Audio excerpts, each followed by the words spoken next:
Now, fishing soft plastic jigs for crappie may be a scary thought, but on today's video I'm going to be breaking it down to a very simple method that the next time you're out on the water you can tie on yourself a Crappie Man jig and have the confidence to put some slabs in your boat. Before we begin talking about the techniques and stuff, you first got to be able to rig your rod up correctly.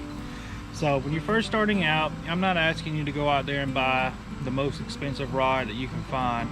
You could easily go to Walmart and get you a little $10 to $20 medium light action rod, and you'll just be fine. You just need to change the line out on whatever you buy. So what I have here is pretty much my favorite rod that I own right now. It's a medium fast 5/6 ACC crappie sticks. Now, do you need the ACC? No, I'm not sponsored by any of the line, any of the reel, any of the rod. Let's get that out in the picture. But I really do love this rod. It's one of the only ACCs that actually has a really good tip on it that you can actually feel the bite. A lot of their other stuff, it's kind of hard, but you know, that's for a different video. So get your favorite rod. It doesn't really matter. Like if you like a 7-footer, if you're coming from bass fishing, that's fine. But I would suggest a 5 to 6 foot rod when you're first starting out. Now the line that I run is Vicious line. It's really cheap. It's like $6 and you'll be good for like 2 years. I like 4-pound tests, but if you're just starting and you're scared you're going to break off, you can go up to 6-pound, but I do recommend 4-pound test line, high vis, which high vis basically means it's the yellow line. And what that does when you're jig fishing, you're able to see the line jump and watch your line as it's in the water. If you're fishing in the wind and stuff, you're able to see that line just pop up, set the hook, got you a big old slab. This is a PC Fun 500. They actually sent me a couple reels a couple months ago, and I've been using this one for a while. But for crappie fishing, basically all you really need is a really good drag system that you're able to play out those bigger fish, but also have it tuned in enough just to be able to flip those keeper size fish in the boat. We got the rod and reel out the way. That's pretty self-explanatory. You know, if you buy one from like your local Walmart, Academy, whatever, just change the line. The line that they have on there is going to have a lot of memory, and it's just a no-go. So now we're going to start talking about soft plastics. What do soft plastics do for crappie fishing? Basically, when you master using soft plastics, you're able to control your jig and manipulate that fish to bite. And what do I mean by manipulating a fish to bite? If you've ever bass fished before, you know how aggressive they are. They strike top water. You can throw a crankbait and make it mad and it'll bite the bait. But the crappie's not far from different than, say, a bass. If you're able to get that bait in front of him, you're able to get him to follow that bait, and he doesn't commit, you're able to manipulate your soft plastic, unlike a minnow, to make that fish get mad and hit your bait. In the world of fishing, we call that a reaction strike. And basically what that means is if somebody comes after you with a baseball bat and you need to defend yourself, what you gonna do? You're gonna hit his butt back with a baseball bat. So if you put this crappie jig down there and he's not hungry, if you make him mad enough, he'll bite. That's basically what I mean by a reaction bite. You're able to do that by manipulating how you fish with your rod and the certain types of crappie jigs. And to talk about different types of soft plastics. Normally my go-to for a beginner, if you're a beginner watching this, I'm going to suggest throwing a minnow style bait. This right here is a little minnow from Crappie Man Jigs, the bait company that I own.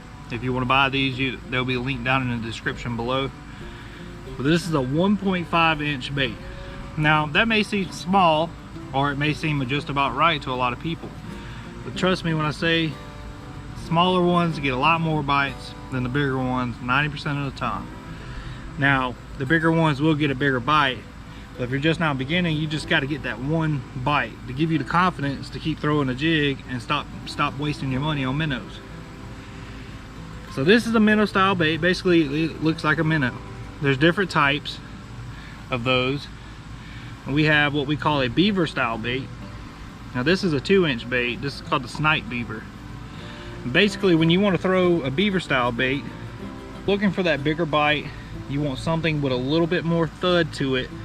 And this bait right here has ribs, and basically when a bait has ribs on it, like the beaver or the little stinker, there's going to be a lot more vibration in the water, so that crappie is able to detect your bait in stained and muddy water. Last but not least, we have what you would call a movement bait. Basically, this is a little paddle tail swim bait, and what these baits allow you to do is use a bigger jig head and able to cover a lot more water. You're able to throw it out there and wind it a lot more faster than you would with the minnow or the beaver style baits. Now, speaking of jig heads, there's all different types, but for the sake of this video, I'm going to suggest a 1/64 ounce or a 1/32 ounce. Now, it doesn't look like much of a difference. Now, this really depends on your fishing style. A 1/32, if you're an impatient fisherman, if you can't wait for that fish to get that jig to be in the strike zone, you want to use a heavier jig. Now, if you're like me and I know that a smaller jig head like a 1/64 is going to hover above those fish and crappie feed up 90% of the time, I would suggest throwing a 1/64 or a 1/32. I mean, if you got a little bit of wind, a 1/32. But those are my two suggestions for beginners, because you're able to manipulate these two jig heads a lot more than a jig head that's falling fast and it's going right past the fish. Let's talk about rigging these up. So you've got a jig head. Now, there's different types of jig heads. You have round jig heads, you have pill jig heads, you have jig heads with eyes, jig heads with color, etc. But this is how you rig it up. So you basically, like if you're using a minnow style bait, you want that hook to be right in the middle where that jig head is sitting flush on the top of this jig. So now the way to achieve that,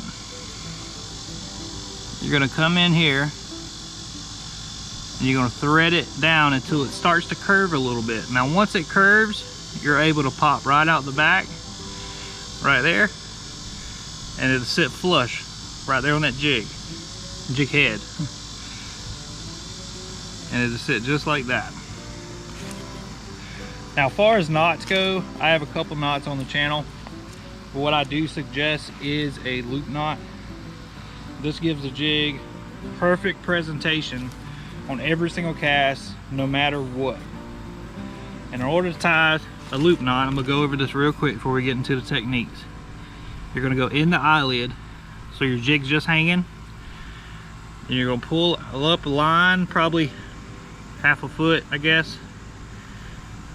And then you're gonna take 2 fingers. You're gonna hold it with your thumb, and you're gonna wrap your jig around your 2 fingers, so you make a hole. You see the hole? Now you wanna take your hook point and go in that hole and out. In that hole and out, and in that hole and out. Just like that. I do it 3 times. And then you take the eyelid where your line went through, and you're gonna grab that loop, and you're gonna slowly pull it down until it gets right to that jig head. And then you take your other hand and you pull everything off and pull it tight. And then you trim your excess line with a pair of scissors, but I use my teeth.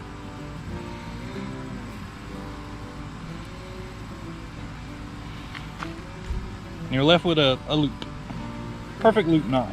Now what this does, see, soft plastics are going to float majority of the time. Now if there's a lot of salt added to it, like a bass lure, it's not going to float.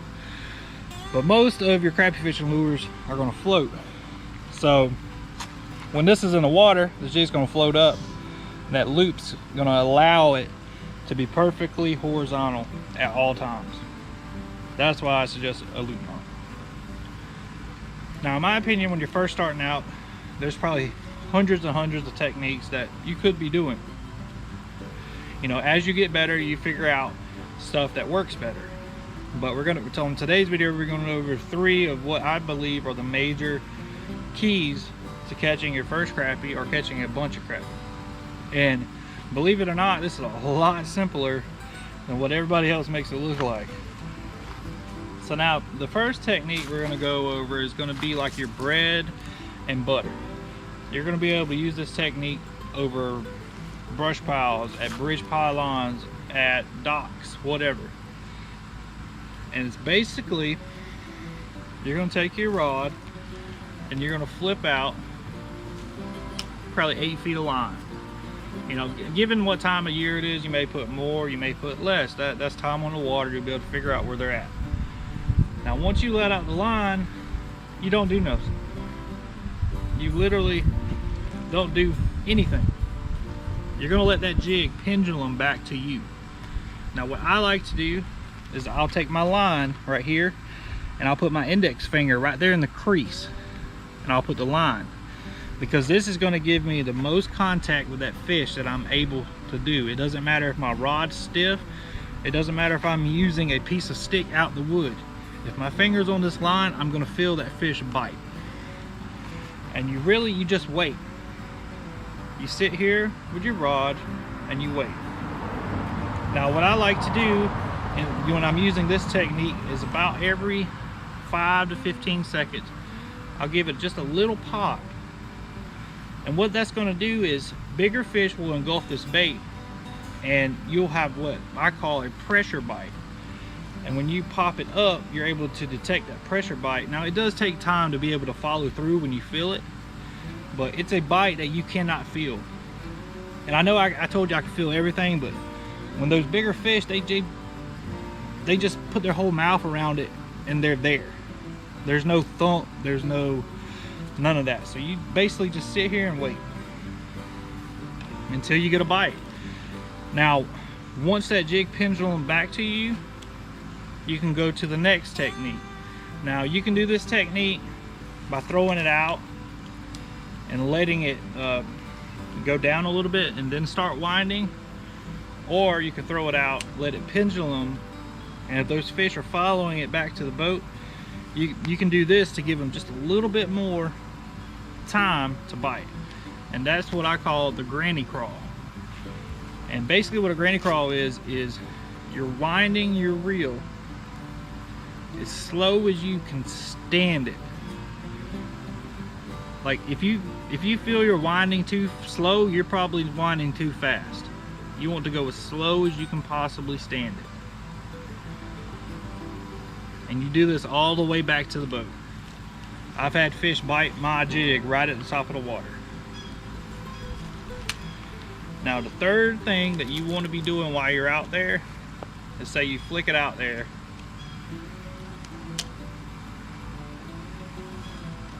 and you've got a bite out there. The third way that I'm going to tell you how to get a bite, as soon as that jig hits the water, drop your rod. But what that's going to do is allow that jig to drop straight down where it's at. So you count, 1 Mississippi, 2 Mississippi, 3 Mississippi, and you're going to be around 3 to 2.5 to 4 feet. You can never really know. And then you're going to whine a little bit, pop. Whine a little bit, pop. Now there's not really a name for that technique. It's my dad's thing, I guess, the crappie man himself. He uses that a lot, and by golly, that man can catch some fish. But hopefully you learned something on today's video. Just a little general breakdown about how to fish these soft plastics. Now if you're still more comfortable fishing with minnows, by all means get you out a bunch of poles with minnows, and then have one pole with a jig on it that you can fish while you wait on the fish to bite the minnows. And once you get enough confidence with this jig, I can guarantee you're not going to be buying no more minnows.